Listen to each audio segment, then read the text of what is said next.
children. There's room for plenty of more. Get on board, little children, get on board. Little children, get on board. Little children, there's room for plenty of more. Get on board, little children, get on board.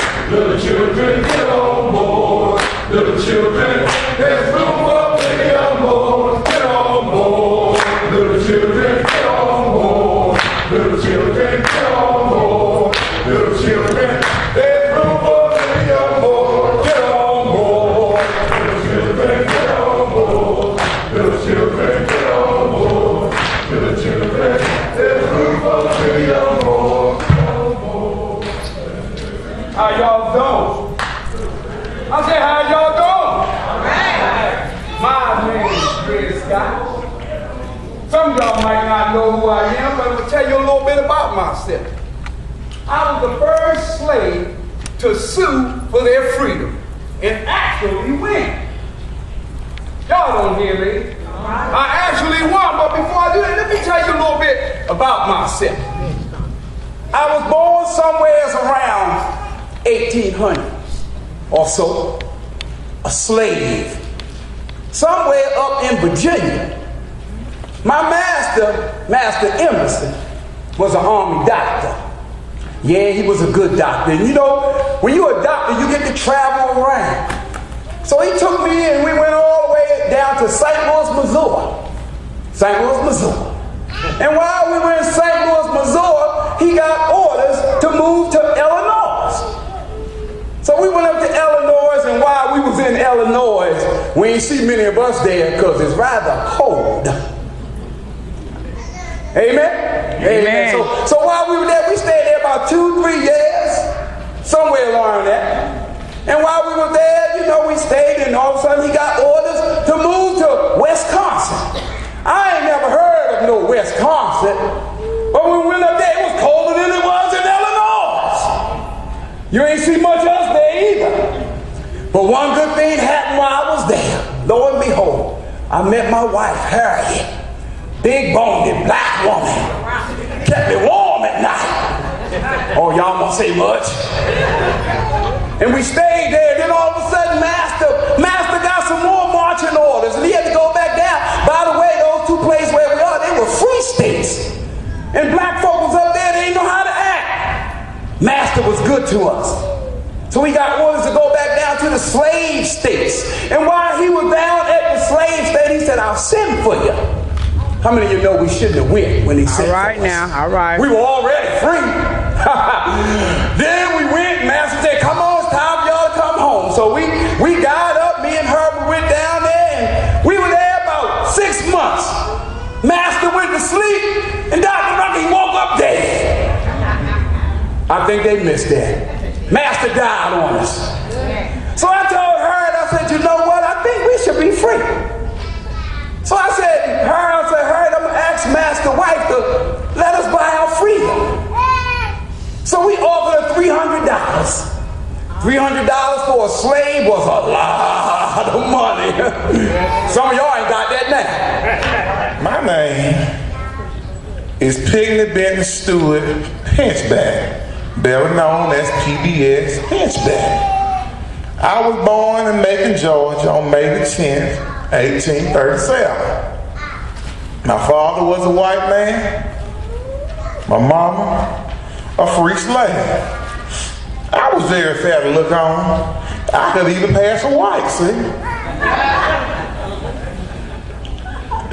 I was unseated as U.S. Senator for alleged voter fraud in 1871. I was also barred from taking my seat as Congressman-elect in 1872. I was appointed Lieutenant Governor in 1871 when former Lieutenant Governor Oscar Dunn passed away.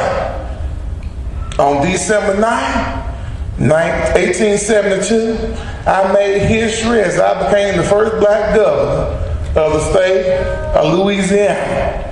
But my term as governor was short-lived as on January the 13th, 1873, after only 34 days in office, I got impeached. It will be another 120 years before the next black would become governor of any state, when Douglas Wilder was made governor of Virginia in 1990 and served to 1994. Buffalo soldier,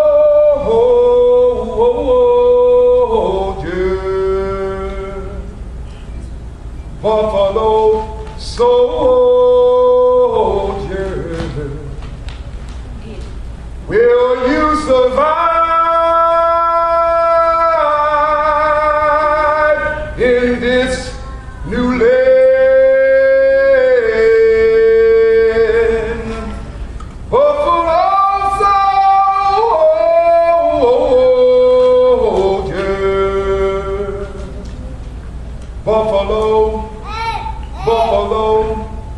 Buffalo soldier, tell me when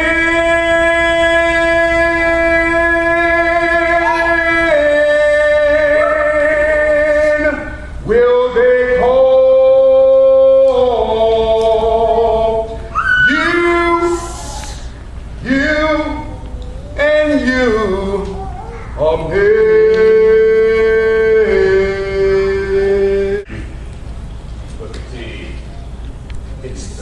Seems to me, since I put the tea, it shows an awful lot of cheek.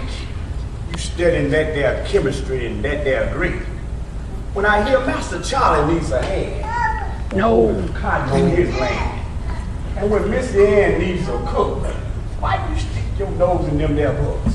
I disagree.